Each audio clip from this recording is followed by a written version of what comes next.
Sim. Beleza? Então vamos lá. Hoje a aula de hoje, eu quero trabalhar alguns pontos com vocês. O primeiro deles é sobre leishmaniose.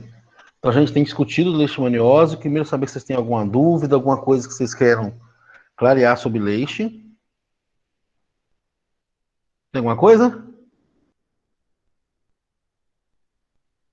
Tem pouca gente, dá para todo mundo falar.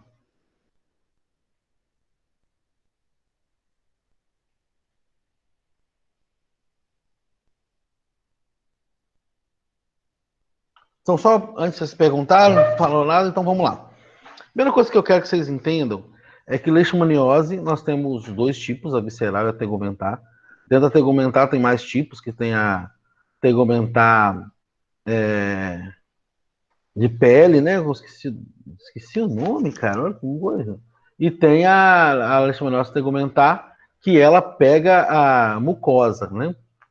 Então, essa de mucosa, o tratamento é um pouco mais complexo, principalmente porque demora a fechar e não tem como fazer intralesional. A leishmaniose tegumentar, sem ser isso, se tiver uma lesão, fica bem mais fácil para a gente trabalhar. A gente vai usar a intralesional. Na apresentação, eu mostrei para vocês lá uma aplicação, não tem erro. Se vocês digitarem no YouTube também, se vocês quiserem, eu posso até colocar um link no portal de como fazer a técnica. É um procedimento médico, mas é importante vocês saberem como é que funciona a técnica de estímulo mesmo. Fecha muito mais rápido e o paciente não tem tanto problema. Beleza.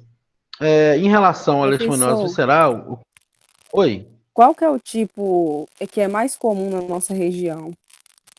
Então, isso é bacana. Boa pergunta. A leishmaniose na nossa região, ela tem variado. Então, teve um momento que a gente tinha muito tegumentar, depois teve muito visceral. Mas quando a gente pesa na região, isso está mudando. Enquanto a gente tinha muita leishmaniose visceral e tegumentar aqui, Valadares, Resplendor, a tegumentar está migrando para a região ali de Santa Maria do Suaçuí, São Pedro do Suaçuí.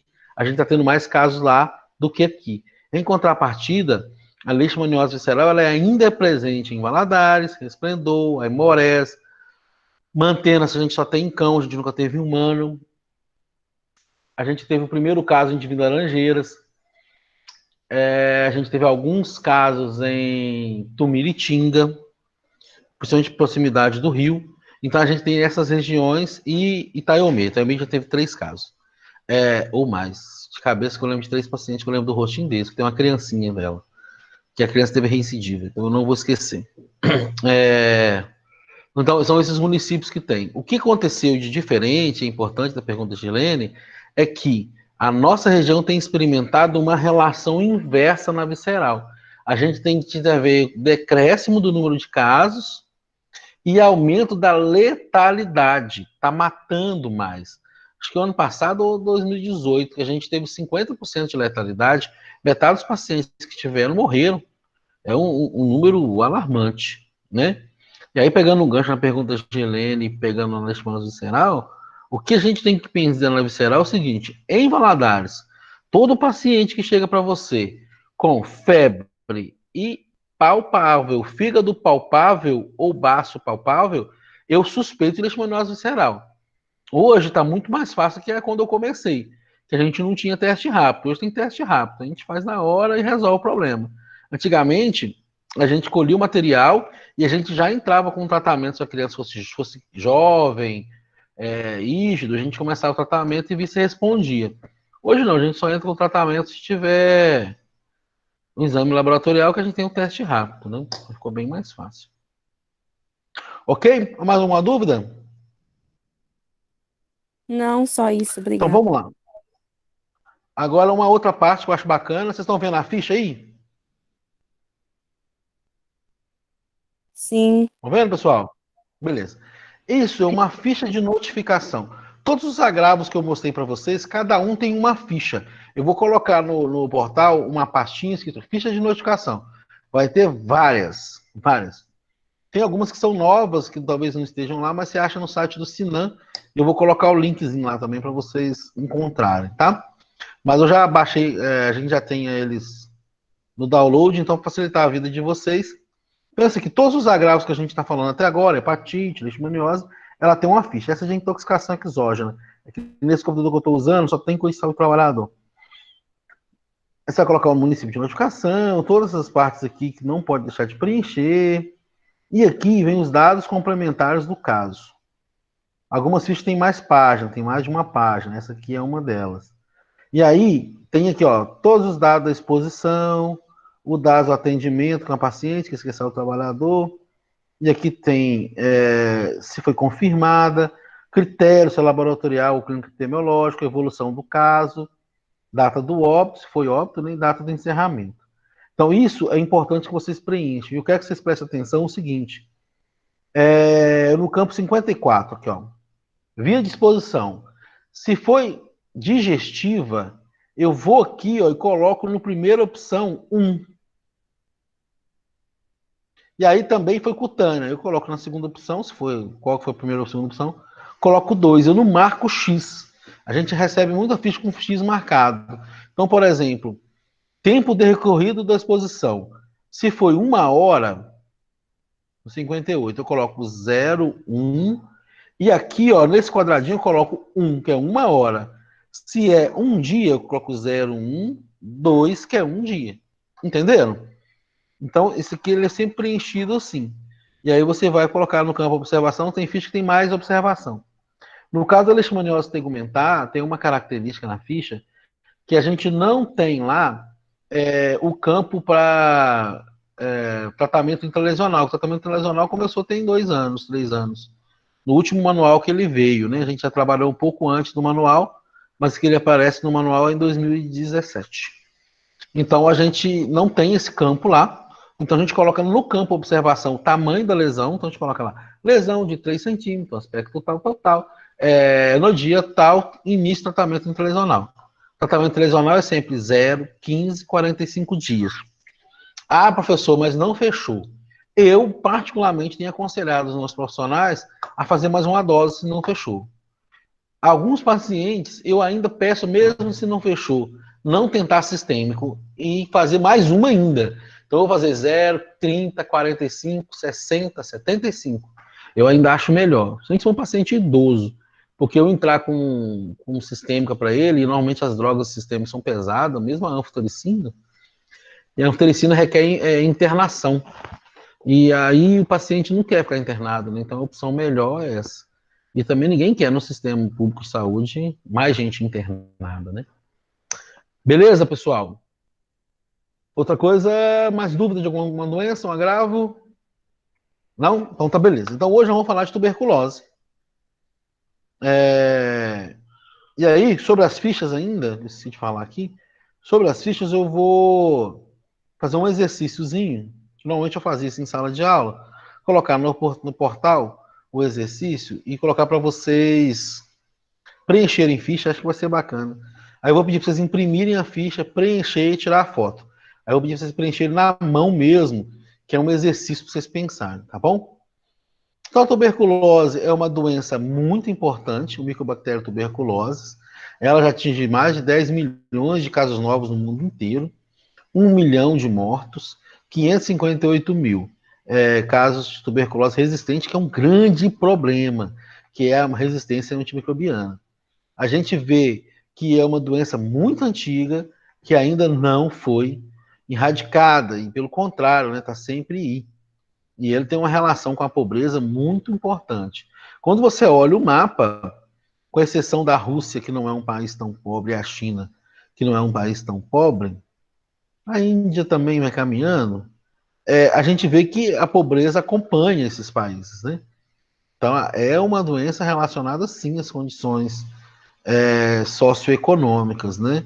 E aí a gente vê, principalmente, onde a pessoa mora, né? A casa pequena, e o contato com os pacientes. Também o sistema imunológico delas, a alimentação vai importar muito. Por ser uma doença muito antiga, muito conhecida, e as drogas parece que não evoluem do mesmo nível, né? E aí acontece resistência. Inclusive o tratamento mudou em alguns momentos para poder tentar dirimir esses problemas. O Brasil é um dos 22 países priorizados pela OMS por representar 80% da carga mundial de TB. Entre os 22 está lá o Brasil. É importante destacar que anualmente ainda morrem 4.500 pessoas de tuberculose, uma doença curável, evitável. Em sua maioria acontece em unidades hospitalares que ainda ocupam nossos serviços. E para a gente acabar com a tuberculose, a gente tem que ter uma condução clínica adequada e uma abordagem transdisciplinar, porque a gente precisa de todo mundo cooperar, né? A gente já teve caso de paciente ter que ser preso pela polícia para ele tratar. Ele era morador de rua, ele não aceitava o tratamento, ele fugiu do hospital 2 vezes, aí o oficial de justiça foi lá e buscou ele junto com a polícia para poder tratar. Porque é uma doença que traz risco à saúde pública, né? Então, a micobactéria tuberculoses, ele é dividido em vários, tuberculoses, o bovinis, o africano, o canete, o microte. Então, não vou bater muito nisso aqui, que isso é lá da microbiologia que vocês já tiveram. A gente conhece ele como bacillus de Koch, né? Com certeza vocês viram isso lá na microbiologia. Todo paciente transmite a doença, isso é bem legal. Em crianças, a gente vê que transmite bem pouco. A bacteremia dele é pequena, então a bacilotopia é negativa, ou então vai acabar tendo uma importância pequena na transmissão. Em contrapartida, em pacientes com bacteriológico de escarro positivo, sustenta a doença, a transmissão da doença. A TB exclusivamente extrapulmonar é desprovido de infectividade. Vou falar desse extrapulmonar, tá, gente? Que a gente tem a tuberculose pulmonar e tem a extrapulmonar, que pouca gente fala. Eu já conheço pacientes que pegaram no palato, né? Eu falei com vocês na aula passada de tegumentar, né? Eu falei que tem uma lesão de pele de tuberculose, né? Tuberculose extrapulmonar. Estima-se que 10% das pessoas que forem infectadas adoeçam. Então, a gente tem aí muito paciente assintomático e muito paciente portador. Se a gente escolher o SOAB na nossa turma lá da aula, no mínimo 5 a 10% vai ter o micro-organismo na orofaringe, né? Principalmente na nossa região. O risco de adoecimento TB pode persistir por toda a vida. E aí, isso é interessante. Quem são os mais vulneráveis a adoecer? O paciente em situação de rua é 56 vezes maior. Alguém com HIV, isso é importantíssimo, HIV, todo paciente portador de TB, obrigatoriamente a gente testa para HIV. E aí um erro que eu esqueci de falar na aula de leishmaniose visceral, e eu vou persistir aqui também. Todo paciente com LV, a gente testa para HIV também, tá? E aí, são situações diferentes. Por que a gente testa para HIV o paciente de TB? Porque é muito comum o paciente com HIV adoecer de TB. Ok. E por que a gente testa o paciente HIV para leishmaniose? Porque o paciente com HIV que pega leishmaniose, se não for dessensibilizado, eu falei isso na aula atrasada, né, de leishmaniose visceral, ele vai ter recidiva. Então são o mesmo procedimento, mas por finalidades diferentes. E aí, às vezes a gente fala isso por finalidade, parece que a gente é cruel, né? Agora, quando a gente vai falar de vacina, eu vou escolher o público-alvo pensando no... Mas a gente tem que diminuir os gastos financeiros com saúde para dar mais qualidade de vida para as pessoas. Então a gente vai priorizar mesmo. A população indígena é 3 vezes maior e a população indígena sempre tem aquela preocupação, né? A gente chegou na tribo. Então normalmente a gente isola o paciente antes de chegar lá. A tuberculose extrapulmonar, então vocês vão ver no slide, quando vocês chegarem lá com mais calma, lá no portal, e aí vocês vão ver com calma onde tem mais tuberculose extrapulmonar. E aí tem aqui o diagnóstico diferencial, a gente sempre fala disso, né? Então a gente tem câncer de pulmão, pode ser confundido, alguns micobactérias, infecções fúngicas acontece muito, e outras bactérias também, como Staphylococcus, Klebsiella. Paciente internado com Klebsiella é um problema, né? A gente tem uma Klebsiella multiresistente que dá problema, dá muito problema. E aí, ele hospitalizado dá mais problema ainda, e aí é um grande problema de saúde pública. Diagnóstico clínico. Isso aqui estava até num slide da Secretaria de Estado. Não sei se dá para ver aqui. Tem que colocar aqui qual a fonte dela. É bem bacana. E é uma coisa que a gente não observa nas unidades. Paciente com tosse por mais de 3 semanas, ele é o quê? Sintomático respiratório. E existe lá na Unidade Básica de Saúde, no PCF, um procedimento que é busca ativa de sintomático respiratório. Eu conheço colegas na faculdade, quando eu falei isso, falou comigo, professor, eu estou tossindo há 5 semanas. Não foi uma agente comunitária na minha casa. Ninguém nunca perguntou. E eu tenho PSF na minha região. Então é um problema. É um problema. Ele não era tuberculose. Mas e se fosse? Né? Então a gente tem essas obrigações. Claro, gente, que a gente sabe que a unidade básica de saúde hoje tem inúmeros trabalhos. Na minha época de PSF, em 2006, há muito tempo, há 14 anos, eu comecei em janeiro de 2006, a gente tinha um número menor de atividade, compreendo perfeitamente. Mas a gente não pode deixar de priorizar esses programas que dão um problema para toda a população. E aí eu fiz um de vermelho aqui no febre baixa, nos sintomas clássicos. Por quê? Porque a gente tem o que a gente chama de febre vespertina. É uma característica para diagnóstico de tuberculose. Além de tosse por 3 semanas com catarro, a gente fala tosse, a gente tosse, né? A gente tem que lembrar da febre vespertina. O que é isso? O paciente tem febre baixa. E a febre dele vai ser mais perceptível à tarde. Por causa de quê, gente? Uma coisa que a gente tem, que é um sistema de termorregulação. O sistema de termorregulação é o período da tarde que a gente está com a temperatura um pouco maior. Então, nesse momento, a temperatura aparece a febre. E essa sudorese noturna também é característica do nosso sistema de termorregulação, que nesse período noturno ele volta a agir para fazer a temperatura baixar de novo. Outra característica importante da tuberculose é o emagrecimento. Tinha uma foto que eu colocava nos slides anteriores, e esse eu retirei, porque eu não achei a fonte, eu fiquei com medo de ter direito autoral e o paciente estava com o rosto tampado, não estava com o rosto tampado, mas é uma característica dos pacientes de tuberculose, aquele rosto emagrecido e sofrido, porque ele emagrece, porque ele tosse muito. Ele tosse muito. E isso faz com que a pessoa fique gastando energia. E aí ele vai emagrecer. Importância fundamental em adultos, tanto para diagnóstico quanto para controle de TB, é o diagnóstico bacteriológico, a gente vai falar um pouco melhor sobre isso. A prova tuberculina reativa a gente nem usa muito em Valadares, porque ela, se a pessoa já teve doença uma vez, ela vai dar reativo de novo. A baciloscopia de Scarpa é o que a gente mais faz na região. Permite até 60 a 80% dos casos de tuberculose em adultos, o que é importante em termos de epidemiologia. Já a baciloscopia, o quadro clínico compatível, também faz diagnóstico e autoriza o início do tratamento de TB.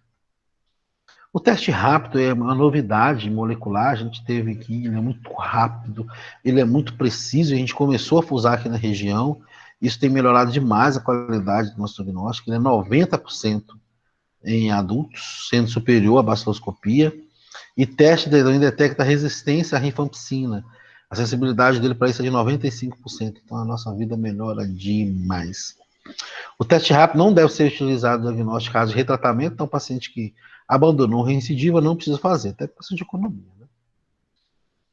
Cultura de escarro, teste de sensibilidade, ele ajuda muito para a gente aumentar a nossa doença, da bacteriologia da doença, então é importante aumentar o diagnóstico, também a gente não faz em todos. E aí, como é que se faz o exame? Né? Ele é pela manhã, e aí a pessoa tem aqui uma técnicazinha aqui, meio nojento, mas ficou bem ilustrado, né? E aí você coloca no pote descartável e a gente vai fazer um exame no laboratório. Ok? Ficou bem didática essa figurinha também. Diagnóstico por imagem, a gente faz diagnóstico de raio-x de tórax, eu vou mostrar uma figura para vocês, tanto da tuberculose pulmonar e da miliar, vou mostrar para vocês. Todo paciente com tuberculose, a gente faz teste HIV nele. O paciente deve ser encaminhado para o serviço de atenção especializadas, o SAIS, né? Aqui é conhecido como CRASE, em Valadares. Então, a gente vai fazer a busca ativa de sintomáticos respiratórios, fazer o cadastro. O tratamento diretamente observado, ele é aconselhado a fazer nas unidades, são todo paciente, ou você vai dar comprimidos para ele, vai ser visto, e a gente vai estar lá para presenciar. Tem que ter tratamento diretamente observado. Aqui é um pulmão de alguém com tuberculose, né? A gente consegue ver claramente. E aqui eu quero mostrar para vocês a miliar. Aqui é a miliar que mais me preocupa. E a miliar, vocês vão ver comigo lá na saúde do trabalhador, que o pulmão do pneumoconiose é muito parecido. Tá vendo como é que ele é todo sardentinho, né, de branco, né? Ele fica todo pintadinho de branco. E aí o paciente sofre muito, né? E é muito rápido esse inundado de branquinho, de pontinhos, né? E aí o paciente tem um problema respiratório um pouco mais grave. Então, aqui o diagnóstico de tuberculose, a baciloscopia usada há mais de 100 anos, rápido, barato, a gente já falou um pouquinho sobre isso. E esse é o teste rápido, né? Ele coloca no potinho, coloca numa máquina, a gente tem essa máquina lá no Credemp, tá vendo? Tem oportunidade de ver como é que funciona lá. Rapidinho ele fica pronto. Cultura, exame radiológico e aí o tratamento. A gente chega no tratamento, que é o mais importante para a gente agora. Nós temos duas fases, né? Na primeira fase, a gente toma esse 2H RHZE, que é rifampicina, isoniazida. Eu esqueci, mas eu vou colocar para vocês lá no portal. Achei que eu ia colocar. Aí você fica 2 meses nele, depois você passa para 4RH e você toma mais 4 meses desse número de drogas aqui. Prometo, rifampicina, isoniazida, estambitol e perazamida. Ok? Ficou bem fácil, fácil. Estava esquecendo. Basicamente era isso. Estou aberto a perguntas.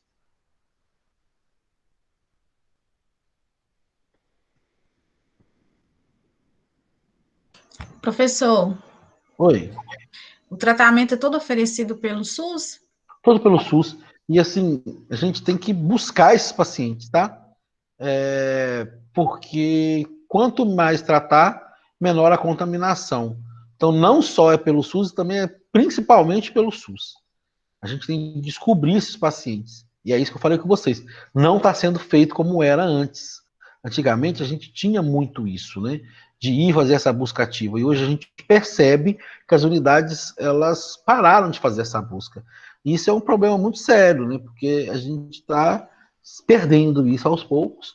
E aí a tuberculose volta com outro problema, e principalmente com a resistência microbiana, que é o nosso maior medo, né? No caso, por exemplo, o indivíduo ele é diagnosticado e a família toda ela tem que passar por exames também? Todo mundo tem que ser avaliado no caso da tuberculose, né? Todos os pacientes vão ser avaliados. Principalmente se eles estiverem sintomáticos. Se você não tiver sintoma respiratório, você não faz escarro.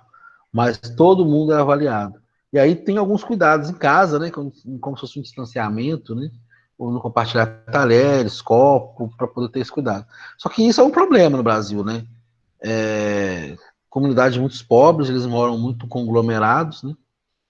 E acaba contaminando mais gente, né? Isso é bem comum, sim. E o tratamento, tipo assim, você começou o tratamento, já quebra a linha de transmissão?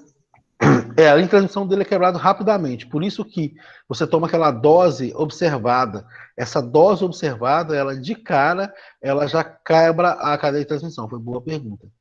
Por isso o tratamento diretamente observado. Por isso que todo mês você vai tomar uma dose lá na frente do profissional de saúde.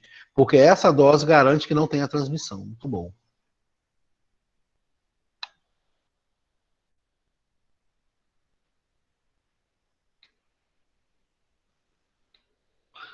Ok, pessoal. Eu quero fazer mais uma apresentação aqui, se ninguém tiver pergunta, que é sobre a situação do coronavírus na nossa região. Se eu for encontrar a minha apresentação que eu fiz, 3 de junho tá aqui. Eu estou fazendo toda semana, a gente tem feito uma reunião com as autoridades e a gente apresenta o cenário. Hoje a gente teve uma mudança importante de cenário do número de leitos. E eu acho importante vocês que estão fazendo epidemiologia entenderem como é que funciona esse processo. Esse slide que eu vou apresentar para vocês, eu fiz juntamente com a professora Vanesca do FJF, ela está cooperando com a gente. Então toda semana a gente está lá na batalha. Está demorando para abrir? Abriu.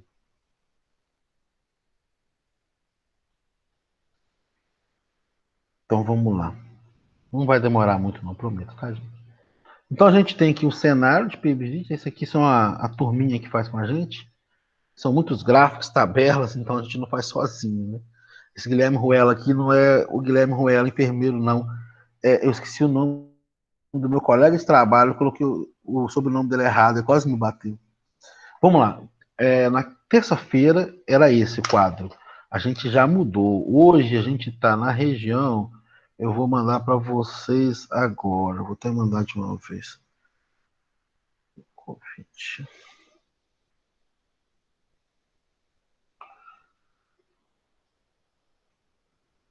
E aí, por que eu vou falar? O que aconteceu essa semana? A gente teve um acréscimo muito grande de casos de alvarenga por causa de um surto. Mandando para vocês. Aqui agora. Então, hoje nós estamos com 469 casos, tá? Olha como é que é rápido, né? A gente estava com isso aqui na terça-feira à noite, era 409 casos. A gente agora está com 469, aumentou muito caso, 60 casos em um dia. Mas era pacientes que estavam lá na Varenga e não tinham sido notificados ainda. 59,3 casos para cada 100 mil habitantes. Isso é importantíssimo para a gente comparar. Então, hoje a gente está com uma situação pior que de Minas, tá? E melhor que o do Brasil. O Brasil está com 262,6 casos para cada 100 mil habitantes. Lembra que eu falava sempre isso? Para cada 100 mil, para cada 1 milhão, para cada... Não pode esquecer, o 10 elevado a N. A mortalidade, hoje, nós estamos com 24 óbitos, 3,5 óbitos para cada 100 mil habitantes, uma taxa de letalidade de 6,3%. Vamos comparar de novo, leste, que é a nossa região. 6,3, Minas 2,9, Brasil hoje 6,1. A nossa taxa de ocupação de leitos é de 55,6 leitos públicos de UTI exclusivos Covid. O que é isso? Eram 18 leitos. Por que eram? Hoje acabou de fechar a pactuação da região para 30 leitos de UTI lá no hospital regional, então não tinha 18. E por que eu ressalto o público? Porque a Unimed tem 11 leitos exclusivos Covid e o São Lucas tem 1 leito exclusivo Covid. Então, a gente trabalha com exclusivo, são leitos novos. Atualmente, nós temos 16 municípios afetados. Então, está aqui o mapa representativo aqui para vocês verem como é que está a nossa situação precária. Esse aqui é o mapa da distribuição de óbitos. Então, vocês vão reparar que mantém na Imores, que é próximo ao Espírito Santo, a situação também está bem complexa, tem muito mais casos. E Alvarenga, que é o caso do surto. E o surto que aconteceu lá em Alvarenga é uma empresa grande, que mexe com transmissão elétrica. Ela está lá com muitos homens em alojamento. Teve o primeiro caso de um engenheiro e ali espalhou muito rapidamente. Então, a gente teve que distribuir pacientes para outras casas, fazer vários isolamentos. Você não tem noção do que foi essas últimas 2 semanas lá em Alvarenga. Tivemos de amparar os colegas profissionais de enfermagem lá chorando, desesperados. Porque você imagina uma cidade de 3 mil habitantes, a gente está com mais de 100 casos positivos, mais 70 casos positivos, desculpa.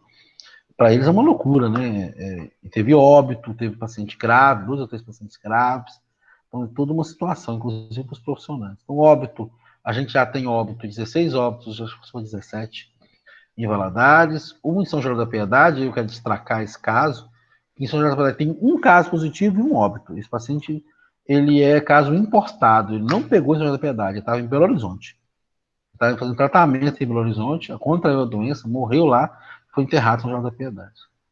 São Obrália, a gente tem 1 caso, a gente tem 1 óbito em Alvarenga, a gente tem óbito em mais 2 municípios, que eu esqueci o nome aqui, que não dá para ver, e 3 óbitos em Mantena. Né? Esse gráfico é bem bacana, foi feito pela Vanesca. Ele mostra a gente entender a coisa do número absoluto e a taxa de incidência. Então, quando você pega ali, a Alvarenga teve 488 casos para cada 100 mil habitantes, quando ela tinha 20 casos. Então, ela aparece muito maior do que os outros municípios, porque é uma população muito pequena. Né? Agora deve estar por mais de 1.000 para cada 100 mil habitantes. Valadares, apesar de ter muito caso, né, 100 tantos, a gente vê que a taxa de incidência dele é menor, por causa da população mesmo. Aqui é outro gráfico interessante, que é o número de óbitos. Aí a gente vê aqui, ó, São José da Piedade, 23,3 para cada 100 mil habitantes. Então teve 1 óbito só, né? Isso é bem importante entender por causa da população, para comparar. Esse gráfico é um gráfico que a pessoa sempre perguntava, gente, peraí, mas quantos casos está tendo por dia? Aí eu quero que vocês prestem atenção nisso aqui, ó. Bem pequenininho, mês 3, mês de março, vem um caso picado. Bem devagar. A gente reabre o comércio aqui no mês de abril e começa, literalmente, a subir no número de casos. As barrinhas azuis são os números de casos no dia. Reparem, dia 17 e dia 24, apesar de estar cheio, dia 17 não teve, dia 17 é domingo.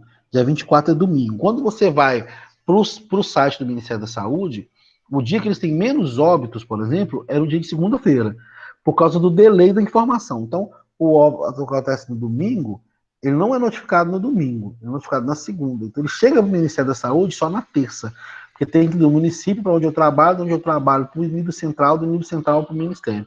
Então, esse delay de informação, esse tempo demora. Aqui, em amarelo, é a incidência. Em vermelho, é a incidência acumulada. Preste atenção nisso, incidência acumulada.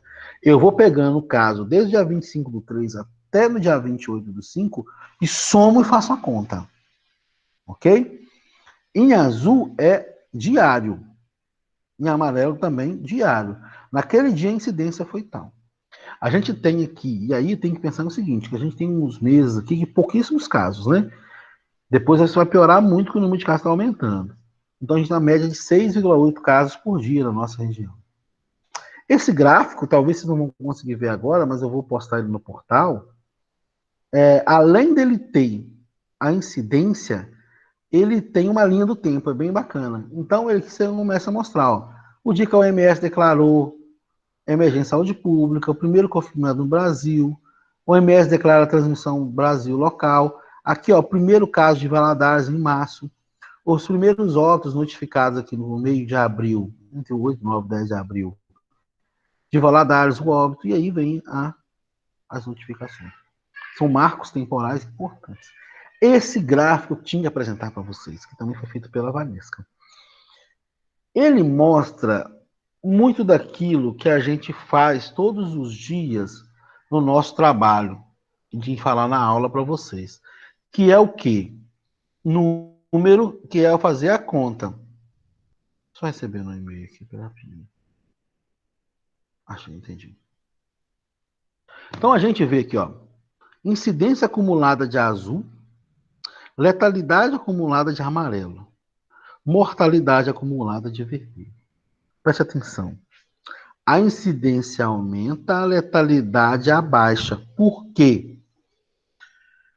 A mortalidade é mais difícil de ter subnotificação do que o caso. Isso é bem bacana. Então, como eu tenho poucos exames e eu estava fazendo exames só de hospitalizado, então eu tinha uma aparência que eu tinha menos casos. Na verdade, eu já tinha muitos casos, não eram notificados.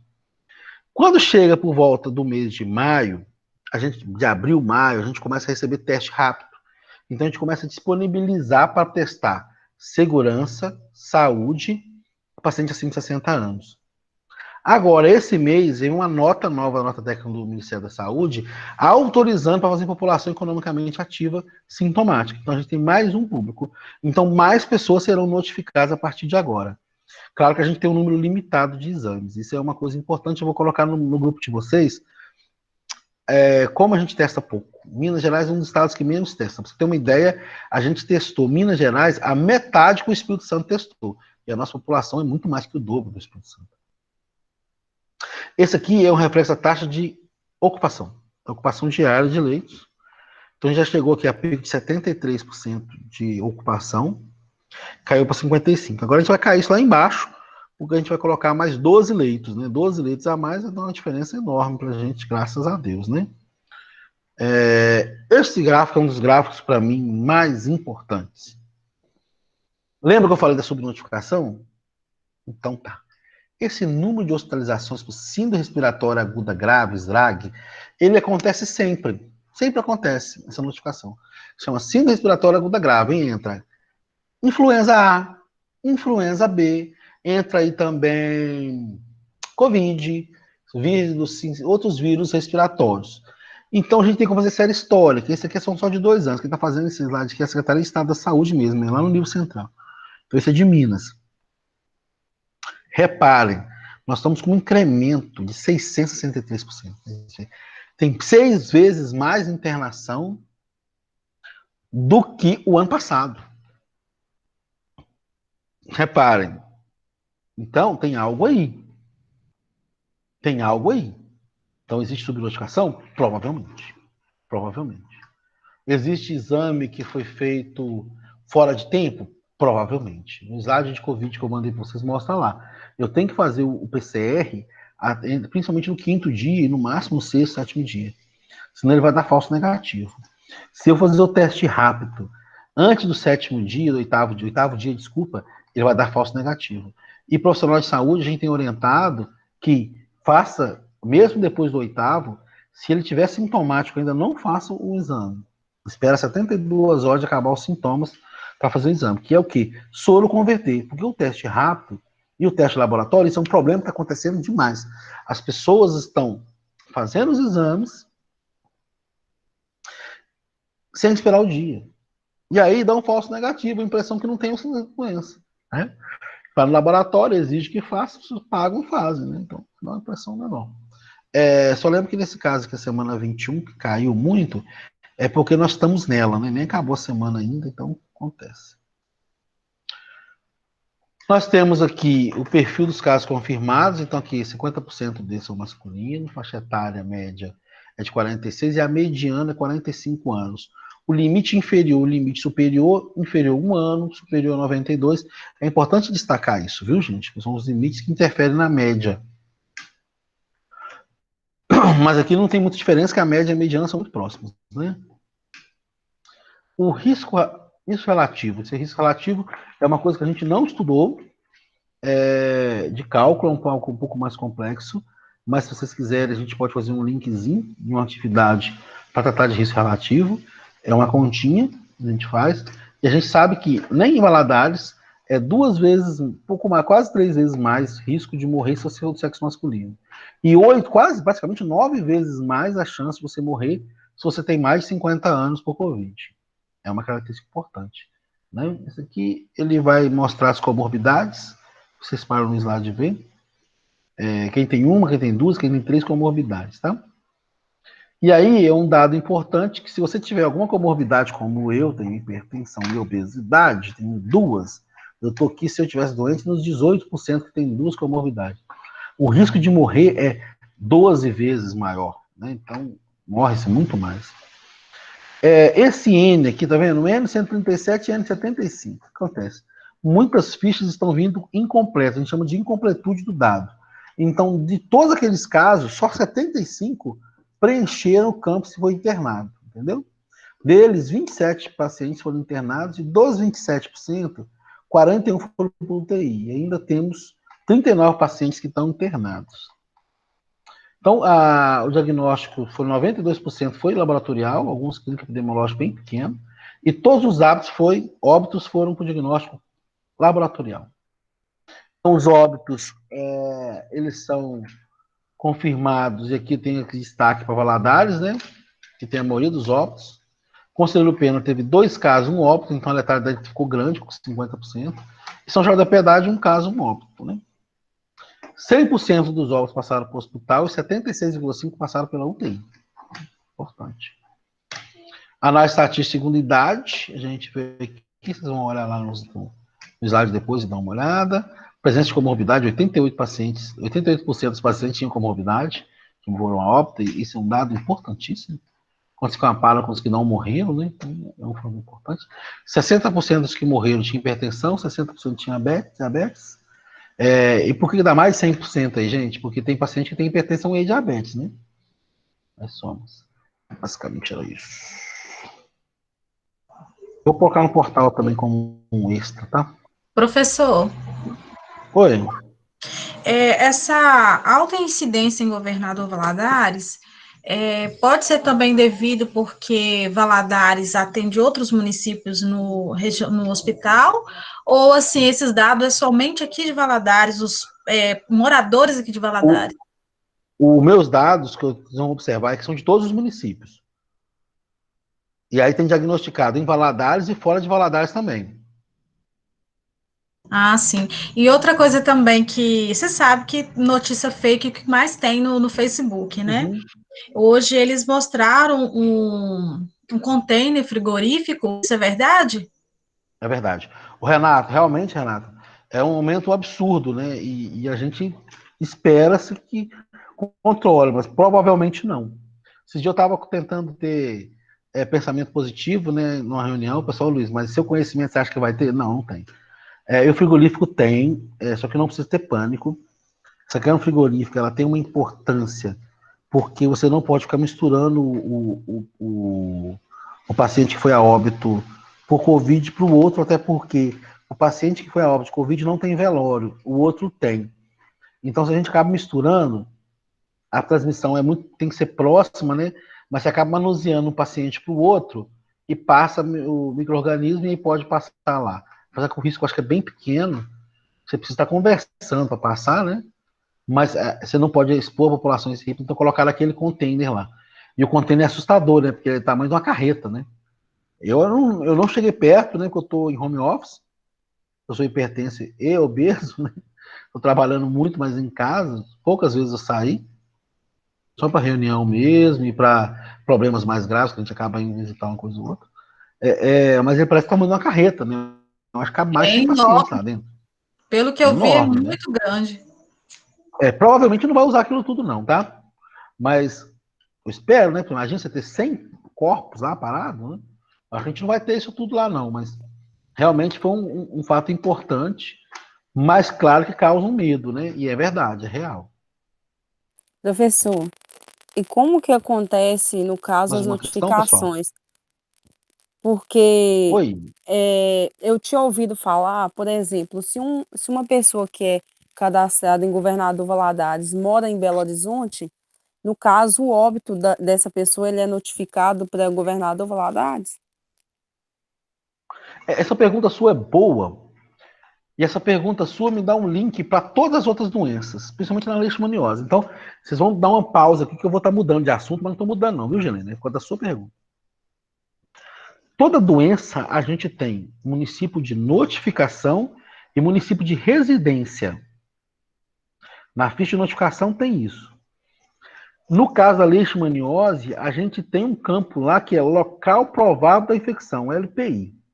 Então você tem o município de residência, o de notificação e o de infecção. Então vamos supor, aquele cara que trabalha em Alvarenga, ele é do Nordeste. A grande maioria dos pacientes lá de Alvarenga não são de Alvarenga, mas eles moram em Alvarenga. Entenderam? Eles têm a família deles lá no Nordeste, mas atualmente eles moram em Alvarenga. Então ele é de Alvarenga. E ele é residência e notificação em Alvarenga. Mas teve um caso de um engenheiro, foi o primeiro caso, ele agravou. E ele foi notificado em Valadares. Então ele vai sair município de notificação Governador Valadares, município de residência Alvarenga. Entendeu, Gelene? Mais ou menos. Então, no caso, se ele chegar a óbito, ele vai ser notificado, no caso, em Alvarenga, é isso? Se ele for a óbito, ele vai contar como município de residência Alvarenga.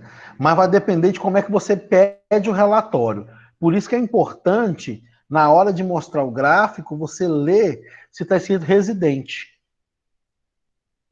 Ah, tá, Entendeu? entendi. É porque perto da minha cidade tinha uma pessoa, Qual a tinha sua cidade? testado, Virgolândia, Uegolândia, conheço demais. interior mesmo. Aí tinha Uhum. testado positivo.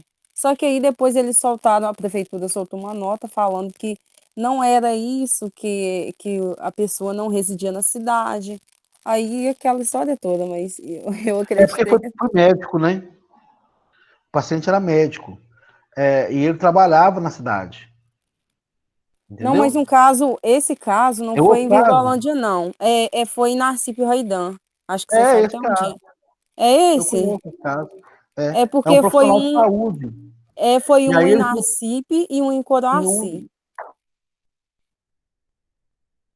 e teve em São Jardim. O de Coroaci é outro caso. O São João da Piedade, o de Safira também, acho que é o mesmo profissional, porque ele trabalha em mais de um local.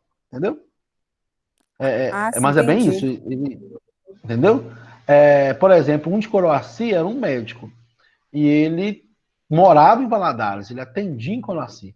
Então ele não foi notificado como Coroaci, ele não aparece como Coroaci, não. Porque ele foi notificado em Valadares e ele reside em Valadares.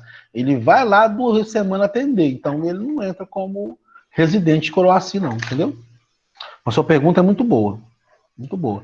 Porque a gente pode ter paciente, por exemplo, que em leishmaniose mesmo, o cara é agricultor. E ele mora em Valadares, descobriram em Patinga a leishmaniose tegumentar dele, mas em Valadares ele não vai na roça, ele vai na roça só em Virgolândia. Então, o local provável da infecção dele é Virgolândia. Né? Um dos trabalhos que a gente faz junto com o veterinário da regional é isso. Agora não estou indo mais, a gente ia na casa do paciente com leishmaniose visceral, por exemplo. E a gente avaliava se tinha como ter o vetor lá. Se não tivesse o vetor, a gente ia tentar saber aonde que ele pegou, para a gente poder fazer tratamento químico, né? Fazer no lugar certo, aí precisa do local provável da infecção. Ok? E pegando o comentário do Renato, que eu acho importante destacar, é isso. Diferente de algumas outras doenças, como dengue, que a gente tem tratamento químico, na Covid a gente não tem, né? Na época da chikungunya, quem lembra da chikungunya, a gente chamuscou o BV pesado, o número de casos caiu, a gente conseguiu atender as pessoas, depois voltou a aumentar de novo, porque o BV pesado ele tem um defeito, né? Porque ele é muito imediatista, mas ele diminui a internação. Em Valadares, na Covid, não tem como fazer nada, né? Estão tentando uma forma de fazer, o bombeiro está treinando as pessoas para fazer limpeza urbana, mudar a limpeza urbana, mas é bem pequeno a diferencial disso. Ok, pessoal? Mais alguma Ok. questão? Muito bacana conversar com vocês. Saudade de vocês, gente. Mais alguma questão? Então eu já vou encerrar. Eu gravei a aula, tá? Aí eu vou postar lá. Tá bom? Um abraço para vocês. Pode Alô, conversar lá no professor. grupo. Oi. Tchau, Tchau. até a próxima. Valeu, prazer. Tchau. Tchau.